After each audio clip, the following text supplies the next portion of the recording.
Well, welcome back. And, well, we had his boss on just a few moments ago. Now we get to talk to Abe. And what a delight to have him back with us. Abe Hamilton, he's a public policy analyst for the American Family Network, a great organization. I can't say enough for what this organization does. And let me encourage you to go afa.net and check out all of the things they have on their website, support what they do. These guys are hawks and watchdogs. Hey, Abe, how you doing, bud? Hey, how are you, Perry? Fine. Good to be with you again. Yeah, I had Tim on there for a little bit. Of course, he's a busy guy. He is a busy guy. Hey, give us an update. What's happening with Target? We're not seeing a whole lot or hearing a whole lot about the boycott, but I understand the impact is still there. The impact is still there. We're literally about just a hair from 1.4 million signers to the petition, the online petition, and you've had recent news with a voyeurism incident that occurred in a Target store in Idaho. That follows one that happened in Massachusetts. That follows an incident where a voyeur was arrested in Florida. And these are things that, unfortunately, we tried to warn Target that would happen when they opened their restrooms to biological men, to allow biological men to enter the restrooms with women. And these incidences really put the possibility of civil litigation on Target's front doorstep. We're not rejoicing over this. We endeavored to warn Target about this and to prohibit these things from happening, but Target has effectually made themselves ground zero for sexual predators and those who seek to violate the law in all sorts of ways. All right, so basically, if you're not caught up to this, that Target has made a store-wide policy to have transgender bathrooms, and this has caused a huge controversy. A lot of folks have signed the petition. You can go to afa.net and sign that petition to take your business elsewhere. A lot of people have done that. And even in spite of the stockholders' meetings where there were some defiant moments there, I think, you attended that, didn't you? Yeah, I was there for that meeting in California. And but the management said, so what? We're going on with this. It was a very defiant move, wasn't it? It absolutely was. And so it literally places the ball back into the court of the American people to say, listen, we're not willing to risk the safety of our women and our daughters and our wives and our mothers in order to shop at Target stores. So we're encouraging people as we approach this upcoming school year to avoid Target for the back to school shopping. There are other stores that are available. There's a website, screenitandcleanit.com, I believe is the website where you can check for alternative retailers to find the things that you need, because Target has put themselves in an unenviable position where the majority of the American populace doesn't agree with their policy and that they risk losing billions of dollars more than they've already lost. And let us not forget that Target also was a store that took the lead several years ago to remove the Salvation Army bell ringers from their property. And I would assume that policy is still in place. Is that correct? Yeah, it does appear to be in place because Target has made themselves not only a business, they've become an activist organization for ungodly and anti-Christian views. All right, so obviously there's plenty of options for you to shop elsewhere. Where do you see this going, Abe? And the reason I asked you that question, Target, I mentioned it earlier on the morning show this morning, that Target has now come out with an ad campaign that seems to be very family friendly to counter what's going on here. Yeah, they're attempting to do damage control, and that you can take that as an indication as an indication of the great depths that the AFA launch boycott effort is having upon their bottom line. They're attempting to brand themselves and cast themselves as a family-friendly environment because they know the boycott effort, which has 1.4 million people to date, almost, who've signed. We recognize that they're not a family-friendly store. They have gender neutralized basically their children's bedding line. It's a line called Pillow Fort, and they have dug their heels in to say, we aren't advocates of the radical sexual deviancy agenda, and we don't care what you say or think about it. And so without a strong showing by the consumers to let them know, listen, we don't go along with this type of policy. We're not willing to be a part of your experiment. Without that effort, they will continue down this path. But as all businesses, their main interest is the bottom line. So if we are able to impact their bottom line, they would have no choice but to pivot away from this policy position. Well, Abe, hasn't that been happening? I mean, some of the early figures came out that they really did take a hit in their bottom line. Is that continuing? It is continuing. We are eagerly anticipating the release of their second quarter sales numbers. There will be a conference call on August 17th, I believe, where they will be discussing some of that. But we want to get the black and white numbers in our hands. It will cover the time period that includes the launch of AFA's boycott. So those numbers will be very telling. If those numbers are what we expect them to be, you should look to see massive sell-off of Target stock and a reduction, an even more steep reduction of their stock price, which at that point. At what point does what point do the stockholders step in? I mean, the first report came out, it was a huge hit. If that continues to go down, then the stockholders have a responsibility to step in.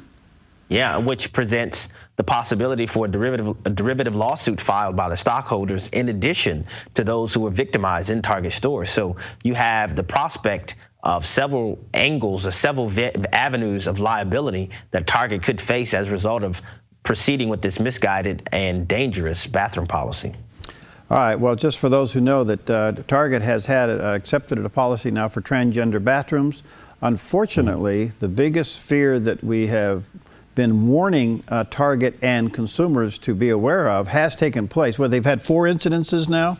Yeah, they have about 4 incidences that range from invasion of privacy and voyeurism, and it's the types of things that we warned of, to where, just as we said, predators have now found Target stores to be ripe for additional creation of victims, and that's happening. And the horrible thing about sexual abuse and invasions of privacy is you can't unring the bell once it's rung. You know, you can try to do remedial efforts after the fact, but once that instance has occurred, you cannot undo it or unlive it. And these things are happening here in America, unfortunately.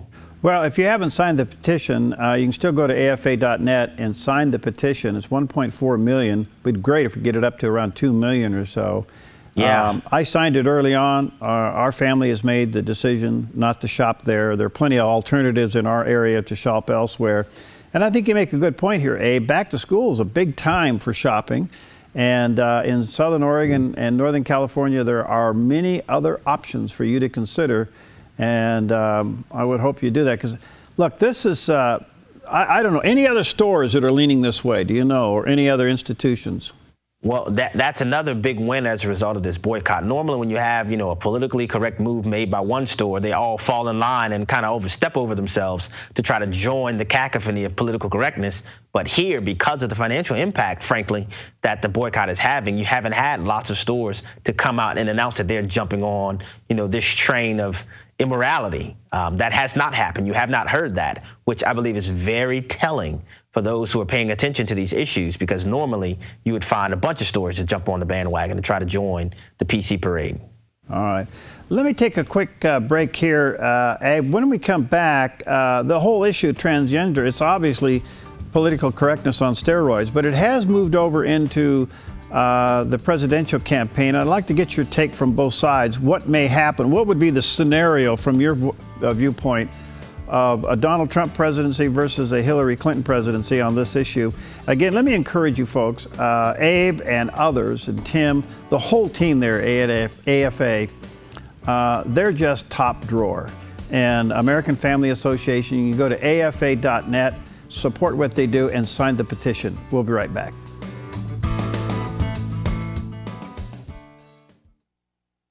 I'm Paulina Leiser, producer of Focus Today. Thank you for watching this video, and make sure to check our other videos at theDove.us. All right, we're back, and what a delight to have with us Abe Hamilton. He is the Public Policy Analyst for American Family Association. AFA and AFA.net is an incredible resource. If you haven't been there, let me encourage you to go there and take a look around. You're going to find out how active this organization is, what they do, and the strong work that they do in keeping their eyes and ears open to spiritual and moral purity. These folks really do a great job. You can sign the petition there, the petition to boycott Target stores. I encourage you to do that. I've done it. And we have chosen to shop elsewhere. And it's all over the fact that the management of Target has made a new policy to have their bathrooms transgender. That means a male can walk into a female bathroom at any moment. That has occurred, and unfortunately some incidences have occurred, and it's resulted in lawsuits in spite of all the warnings of not doing this. All right, so the whole transgender thing, Abe, is an interesting political correctness issue that's on the table. As you know, the president has forced it on schools and has threatened to withhold educational funding. Not only as it relates to bathrooms, it also relates to locker rooms. And now it looks like the feds are considering anybody that receives any kind of authority or money from the feds would be forced to have a transgender bathroom or would perceive to be a public gathering. By the way, for us broadcasters, we're licensed by the FCC. All of our antennas are up that it may be coming to us. And now churches who are considered to be public during a service could possibly be regulated. Where do you see this going? Well, I mean, you did a great job of laying out the risks to our society and our culture. And the facts are that the secular progressives and the secular humanists have effectively couched this issue as a modern day iteration of the civil rights movement of the 60s.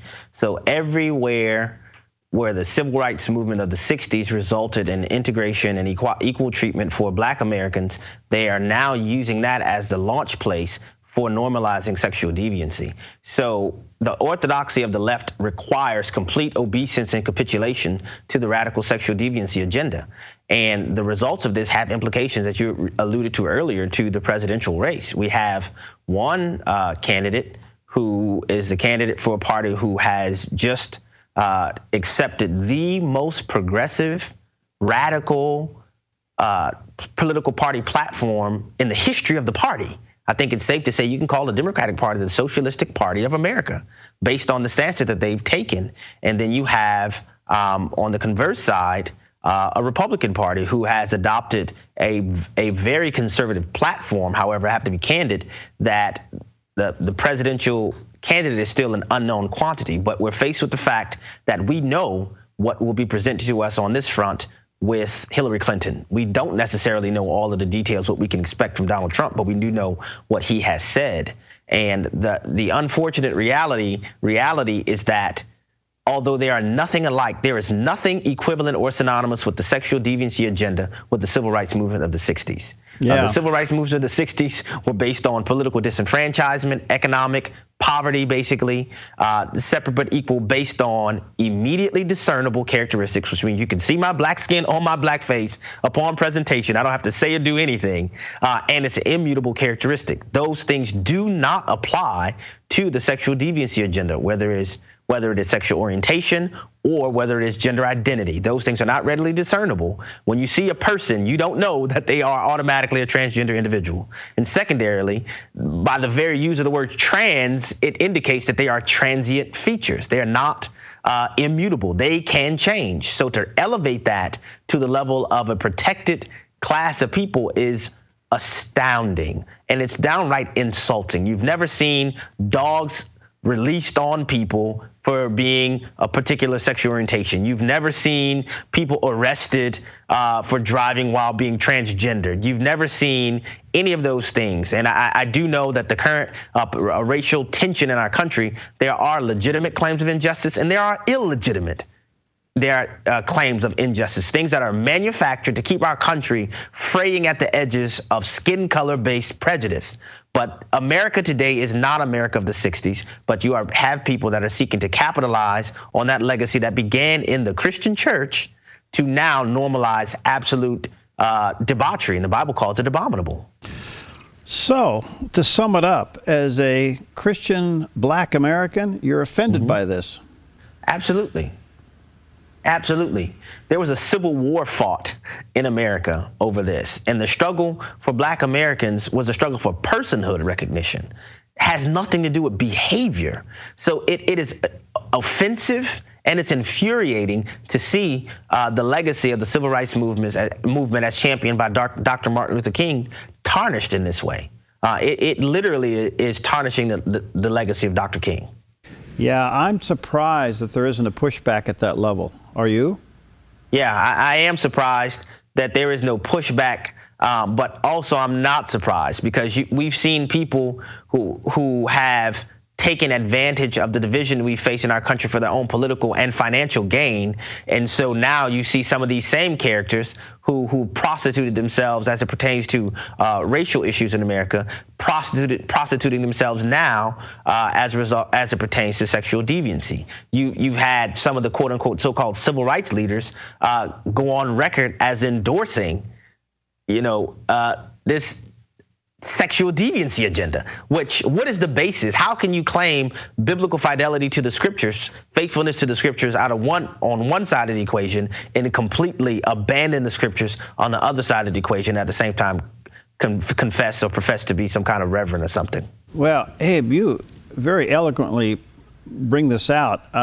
Who, in your opinion, other than, say, AFA, yourself, and maybe a few others, but who is defending the gains during the civil rights movement in the 60s and allowing it to be tarnished today with this political correctness? Who's defending the purity of it?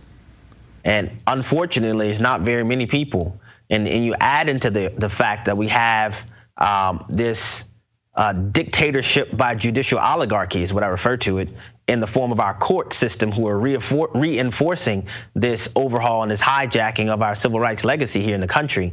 Then you see the efforts that are being employed to maintain fidelity to scripture are being frustrated at the unelected, unaccountable chambers of the judiciary. So the combination of the political correctness in our culture and the social movement side, combined with this kind of vanguard by this dictatorship, by this judicial oligarchy, you see that they are the tools that are being used to manifest President Obama's fundamental transformation of America.